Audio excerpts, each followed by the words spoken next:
शुरुआत में हम लोगों ने 2 एकड़ से शुरू किया था जी। अभी हम लोग टोटल 4 एकड़ में कर रहे हैं। 80,000 के करीब मिलते थे मेरे को मंथली, और हर तीसरे महीने 1 लाख के करीब मिलते थे। देखिए, सहजन, मोरिंगा, मुरंगई का, शेवगा, शिगरू। मेरा नाम जितेंद्र मान है। गोहाना तहसील लगती है हमारी, सोनीपत जिले में, और महमूदपुर गाँव का नाम है। हरियाणा राज्य से हूँ जी मैं। पहले मैं TCS में जॉब करता था एज ए कैड इंजीनियर। हम लोग डिजाइनिंग में थे, अलग अलग प्रोजेक्ट्स में जाते थे, जैसे कार डिजाइनिंग या फिर पनडुब्बी डिजाइनिंग, अलग अलग तरह के प्रोजेक्ट्स जो भी TCS, तो अलग अलग प्रोजेक्ट्स में हम लोग काम करते थे डिजाइनिंग फील्ड में। मैं 4 साल साउथ इंडिया में रहा, क्योंकि हमारा बैठने का काम होता था डिजाइनिंग में। पूरा दिन बैठना ही पड़ता है कंप्यूटर के सामने, तो उस वजह से धीरे धीरे करके शरीर ने अलग अलग तरह की बीमारियां विकसित कर ली। घुटनों में दर्द, कंधों में दर्द, कोहनी वाले कोहनियों में दर्द, और हाई BP रहना, और अलग अलग तरह की, इस भी अलग अलग तरह की व्याधियां थी। तो ये सब इसी वजह से था, लाइफस्टाइल की वजह से, और एक विशेष पोजीशन में लगातार बैठे रहने की वजह से। और शहर की लाइफस्टाइल वैसी है कि आप एक ही रूटीन में बन जाते हैं। अलग अलग तरह की समस्याएं उत्पन्न हो रही थी। इस वजह से हम लोगों ने सोचा कि गांव में जाकर और खेती शुरू करेंगे। वहां पर था जी मेरा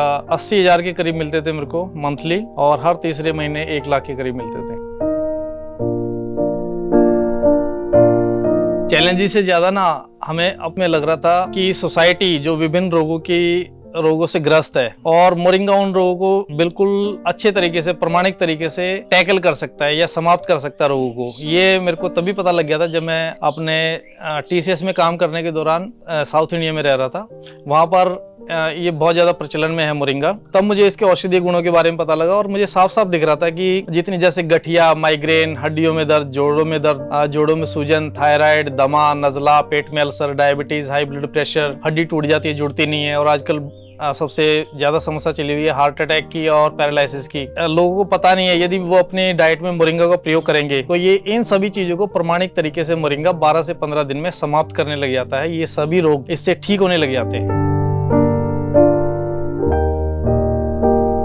जी। साउथ इंडिया से मेरे कुछ मित्रों ने मुझे इसके बीज दिए थे, और मैंने अपने दिल्ली वाले घर में ही उनको मल्टीप्लाई करना चालू किया। और मल्टीप्लाई करने के बाद फिर उसके बाद भी मैंने साउथ इंडिया से ही अलग अलग तरह के बीज मंगाए, जिनमें ओडिसी वैरायटी से शुरुआत की थी मैंने। अभी हमारे पास दूसरी ओडिसी से भी ज्यादा विकसित वैरायटी है, और लेकिन उसका हमें नाम नहीं पता। वो देसी वैरायटी में आती है, तमिलनाडु की है, तो इसके औषधीय गुण बहुत ज्यादा हैं। फिर हम लोगों ने सेटअप बनाया। सेटअप में हम लोग 7 घंटे में सुखा लेते थे पत्ता, जिसकी वजह से हमारे मोरिंगा के बहुत बढ़िया त्वरित रिजल्ट आने लगे। और फिर लोगों में धीरे धीरे करके ज्यादा हमारा, यदि मैं कहूँ कि आग की तरह फैला तो अतिशयोक्ति नहीं होगी। शुरुआत में हम लोगों ने 2 एकड़ से शुरू किया था जी। अभी हम लोग टोटल 4 एकड़ में कर रहे हैं, और बहुत सारे अलग अलग किसानों को भी हम लोग आमंत्रित करते हैं कि आप खेती कीजिए, आपसे हम लोग पत्ते लेंगे। मोरिंगा और सहजन में कोई अंतर नहीं है जी, एक ही नाम है। असल में मुरंगई का तमिल भाषा का वर्ड है। अंग्रेज लोग मुरंगई का कहने में थोड़े से डिफिकल्ट होता था उनको, तो वो मुरंगई की जगह मोरिंगा कहने लगे, तो ये इंग्लिश भाषा का वर्ड बन गया। देखिए, सहजन, मोरिंगा, मुरंगई का, शेवगा, शिगरू, अलग अलग एरिया में जाएंगे आप भारत के, तो अलग अलग नामों से इसको जाना जाता है। बात एक ही है। मुख्यतः इसकी 2 कैटेगरी में इसको डिवाइड कर सकते हैं, नॉर्थ इंडिया वाला मोरिंगा और साउथ इंडिया वाला मोरिंगा। नॉर्थ इंडिया वाली वैरायटी में एक बार बीज आते हैं, उसके बीज सफेद होते हैं, और फलियां एक बार आती हैं। उसके औषधीय गुण साउथ इंडियन वैरायटी के मुकाबले कम माने जाते हैं। साउथ इंडियन वैरायटी में औषधीय गुण ज्यादा माने जाते हैं। इसका बीज बड़ा होता है और काले रंग का होता है, मोटा होता है। इसमें से लाभप्रद तरीके से तेल निकाला जा सकता है। इसी वजह से इसका साइंटिफिक नेम मोरिंगा ओलेफेरा है। देखिए, इसमें 2 तरह की मार्केट है। एक तो है आपका, आप कंपनीज को दे सकते हैं धूप में सुखाकर, वो आपको रेट किसान को बहुत ही कम मिलेगा। 80 रुपए किलो तक कंपनीज देती हैं। उससे भी आपको कम करने की सोचेंगी। लेकिन सबसे बढ़िया तरीका है कि आप ना एंड कस्टमर जो इसको खाएगा, उनके हिसाब से इसकी खेती कीजिए, और एक क्वालिटी वाला, जैसा कि हम लोग मोरिंगा बनाते हैं, हमारे वाले का 12 से 15 दिन में रिजल्ट आ रहा है। यदि कोई भी किसान अपने खेत में इसको लगाना चाहे, तो पौधे लगाने से पहले उसको ड्राइंग सेटअप लगाने की तैयारी करनी चाहिए, ताकि वो अच्छी बढ़िया क्वालिटी वाला प्रोडक्ट तैयार कर पाए। क्योंकि खेती करना जितना इंपॉर्टेंट है, उससे ज्यादा इंपॉर्टेंट है उसकी प्रोसेसिंग करना बहुत ही अच्छे तरीके से। 2 बार धोते हैं हम लोग, और लगभग 7 घंटे में या 8 घंटे में इसको सुखा लेते हैं, क्रंची ड्राई हो जाता है। इससे इसके औषधीय गुण वैसे के वैसे इंटैक्ट रहते हैं मोरिंगा में, और जिसका कि रिजल्ट आता है। तो हम लोग तो रिटेल के हिसाब से हम लोगों ने अपना इंफ्रास्ट्रक्चर डेवलप किया हुआ है। मैं किसानों को भी यही सलाह दूंगा कि आप कंपनीज को बेचने की बजाय अपने आप ही इसको सुखाइए, और सुखाने का सेटअप इस तरह से बनाइए कि आपको धूप में ना डालना पड़े, क्योंकि धूप में डालते ही ही इसके 90% जो न्यूट्रिएंट्स होते हैं वो डिप्लीट हो जाते हैं, समाप्त हो जाते हैं। प्लांट से प्लांट की दूरी मैं 1 फुट रखता हूँ, क्योंकि मेरे पास एक जो रोटावेटर है वो 2 पहिए वाला है और रो से रो की दूरी हम लोगों ने 4 फीट रखी हुई है। मैं उसके अंदर से रोटावेटर निकालता रहता हूँ। यदि जिस भाई के पास जुताई करने का साधन जैसा है, लाइन से लाइन की दूरी उसी के हिसाब से डिसाइड होगी। और यदि आप 3 फीट भी रख लेते हैं लाइन से लाइन की दूरी तब भी चलेगा, तब भी अच्छे प्रोडक्शन होगा पत्तों का। लेकिन समस्या वही आती है कि जैसे आपने 3 फीट रख लिया या 4 फीट रख लिया, उसके अंदर से जुताई करने का आपके पास साधन होना चाहिए पहले।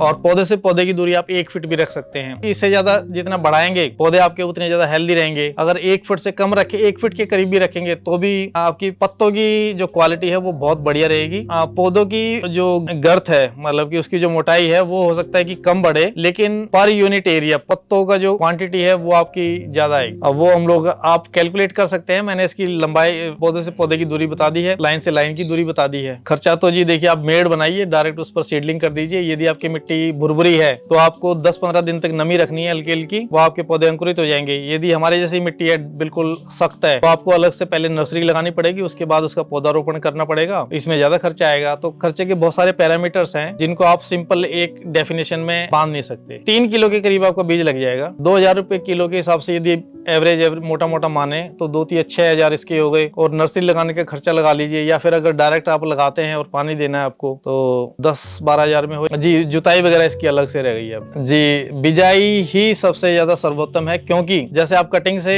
अव्वल तो हमारे यहाँ पर मैंने लगा के देखा था, मेरे तो हुए नहीं। यदि साउथ इंडिया में कहते हैं कि कटिंग से भी लग जाते हैं ये, लेकिन कटिंग से ना इसकी जड़ जो होती है वो मूली जैसी होती है। जब आप कटिंग से लगाएंगे तो वो मूली विकसित नहीं हो पाती, उसमें मूलियां नहीं बन पाती है जड़ में। यदि आप बीज से लगाएंगे तो मूली, जड़ वाली मूली है वो भी बनती हैं। उसकी वजह से पौधा जो मिट्टी से ज्यादा पोषक तत्व खींचता है या फिर एकत्र करता है। वैसे अगर आप कटिंग से लगा देते हैं तो जड़ विकसित नहीं हो पाए। हो सकता है मैं गलत भी हूं, लेकिन मेरा कॉन्सेप्ट यही है कि बीज से ही ज्यादा उसमें औषधीय गुण पत्तों में आएंगे।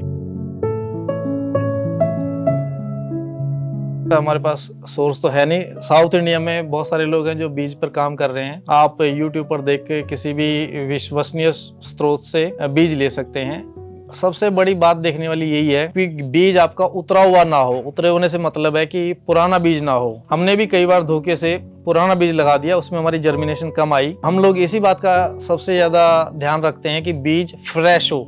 जितना ज्यादा आपका फ्रेश बीज रहेगा जर्मिनेशन उतनी ही बढ़िया आएगी। देखिए, इसमें ना तो आम किसान पहचान सकता, ना कोई साइंटिस्ट पहचान सकता, ना हम पहचान सकते कि बीज नया है पुराना है। लेकिन मोटा मोटा एक पहचान होती है कि जो उसके जो पंख से होते हैं, बीज के ऊपर पंख होते हैं, यदि आपके वो साफ सुथरे हैं और टूटे नहीं हुए हैं तो वो फ्रेश बीज होगा। यदि आपके वो पंख, जो उसके फ्लैक्स बोलते हैं सीड के ऊपर सफेद सफेद, यदि आपके वो पंखड़ी टूटी हुई है तो समझ लीजिए वो बीज पुराना है। देखिए, यदि आपका पानी अच्छा है, यदि नहरी पानी है तो सबसे बढ़िया है। यदि आपका ट्यूबवेल का भी पानी अच्छा है तो आपका 2-2.5 महीने में, 3 महीने में आपकी हार्वेस्टिंग चालू हो जाएगी। प्रॉपर सेटअप लगाया हम लोगों ने, तो हम लोग हर किसान से यही, अपना छोटा सेटअप लगा लीजिए लेकिन प्रॉपर लगाइए, जिसमें कि उसके औषधीय गुण वैसे के वैसे इंटैक्ट रहें, बरकरार रहें। यदि आप शॉर्टकट में जाएंगे तो फिर आप धूप में भी सुखा सकते हैं, लेकिन फिर कस्टमर को उसका कोई फायदा नहीं होगा। वो फिर आपका जब रिजल्ट्स नहीं आएगा कस्टमर को तो वो आपसे लेंगे भी नहीं। इसमें आप ना तो कोई शॉर्टकट है, ना इसमें यदि मैं सांत्वना भी दूं कि नहीं ऐसा से ऐसा हो जाएगा, उसका भी कोई लाभ नहीं होगा। क्योंकि कस्टमर को सबसे बढ़िया प्रोडक्ट देना ही हमारा ध्येय है, और ये हर किसान का ध्येय होना चाहिए कि कस्टमर को सबसे बढ़िया प्रोडक्ट दे। मानक इस तरह से तय करते हैं, यदि आप 1 चम्मच मोरिंगा खाएंगे, 15 दिन तक आपने 1 चम्मच सुबह 1 चम्मच शाम को खाया, किसी भी जोड़ों के दर्द वाले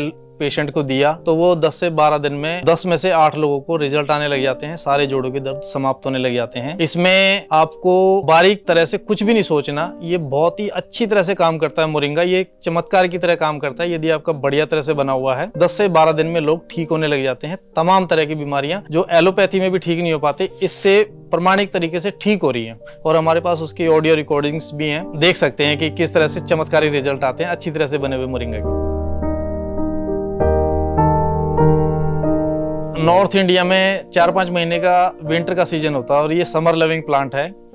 तो यदि आपके पास पानी बढ़िया है, पानी आपका बहुत ही अच्छा क्वालिटी का है, तो आपके मार्च अप्रैल में पत्ते आने चालू हो जाएंगे और वो नवंबर तक चलेंगे आपके। इस बीच में आपका हर एक 20-25 दिन में पत्ते की तुड़वाई, पत्ते की हार्वेस्टिंग रहेगी। 20-25 दिन का टाइम रहेगा और इस तरह से कैलकुलेट कर सकते हैं आपकी कि कितनी कटिंग आ रही है, कितनी 7-8 बार हार्वेस्टिंग हो जाती है। और पत्ता तो आपका बहुत आ जाएगा जैसे आपका खेत बढ़ेगा, लेकिन आपका फिर मैं बार बार वही बात रिपीट कर रहा हूँ कि आपका सुखाने पर आपको ज्यादा फोकस करना है, क्योंकि मानसून के सीजन में इसको सुखाने में बड़ी दिक्कत आती है। हम लोगों ने इसी वजह से क्लोज सेटअप बनाया हुआ है और उसमें पंखे भी लगाए हुए हैं, हीटर भी लगाए हुए हैं। तो वो मेन है आपका प्रोसेसिंग प्रोसेसिंग प्रोसेसिंग। इसका रेट काफी अच्छा मिल जाता है किसान को, यदि वो प्रोसेसिंग करके फसाई का लाइसेंस लीजिए आप और जीएसटी नंबर लीजिए और अपनी मार्केटिंग करके आप सेल कीजिए। किसान इसलिए नहीं बढ़ रहा जी क्योंकि इसमें बहुत सारे स्टेप्स हैं जिनमें बहुत ज्यादा मेहनत लगती है।